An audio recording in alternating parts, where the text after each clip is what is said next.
வணக்கம். நீங்கள் பயாலஜி தான் 31 இயர்ஸு எக்ஸ்பீரியன்ஸு ஸ்டூடெண்ட்ஸ்லாம் நல்லா ரிசல்ட் கொடுத்துருக்கீங்கன்னு தெரியுது. ஆனால் இப்படியா அப்படின்னு கேட்கலாம். ஆமாங்க. எங்கள் ஸ்னைலுங்க பைல மொலஸ்கா செகண்ட் லார்ஜஸ்ட்டு இன்வெர்டபிரேட்டுங்க. அதோட இல்லை, ஒரு பிளேடில் இந்த மூமெண்ட் இருக்குங்கள, இந்த மூமெண்ட் ஆனாலும் கூட அந்த விசரல் மாசு வந்து கட்டே ஆகாதுங்க. இப்போ தெரியுங்களா? இப்போ ஃபஸ்ட்டு இருந்தாருங்க, உங்களுக்கு கிளியருக்காக நான் அந்த டைல்ஸில் போட்டிருந்தேன். ஒரு பிளான்ட்டில் ஒரு ஃப்ளவர் பாட்டு அதில் வச்சுருந்தாங்கிறது உங்களுக்கு தெரியுது. அப்புறமா தாங்க அது மூமெண்ட் ஆச்சு. மூமெண்ட் அது நேச்சுரலாக இருக்கக்கூடிய பிளான்ட்டில் ஆச்சு. இந்த டென்டகிள்ஸுங்க, இந்த ஃப்ரண்ட்டில் இருக்கிறது தான் வந்து நம்ம என்ன சொல்கிறோம், டென்டகிள்ஸ். இது மாதிரி தாங்க டென்டகிள்ஸு. அதுக்கு அடுத்தது இதனுடைய மேலே இருக்கக்கூடிய ஷெல் இருக்குது. இது விசரல் மாஸுங்க.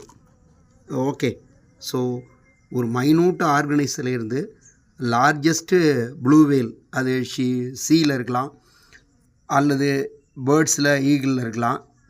இது எல்லாமே ஒவ்வொன்றும் இன்வெர்டபிரேட்ஸ், வெர்டபிரேட்ஸ், இது எல்லாமே நம்முடைய என்விரான்மெண்ட்டில் டிபெண்ட் பண்ணியிருக்குங்க. இப்போ நாம் இல்லைன்னாலும் அவங்கெல்லாம் இருந்துருவாங்க. ஆனால் பிளான்ட்ஸ் இல்லைன்னா நாம் இருக்க முடியாதுங்க. பாலைவனங்கள் சோலைவனங்கள் ஆக வேண்டும், அங்கு பைங்கிளிகள் பசுந்தமிழ் பேச வேண்டும் என்று சொன்னார். ஓகே.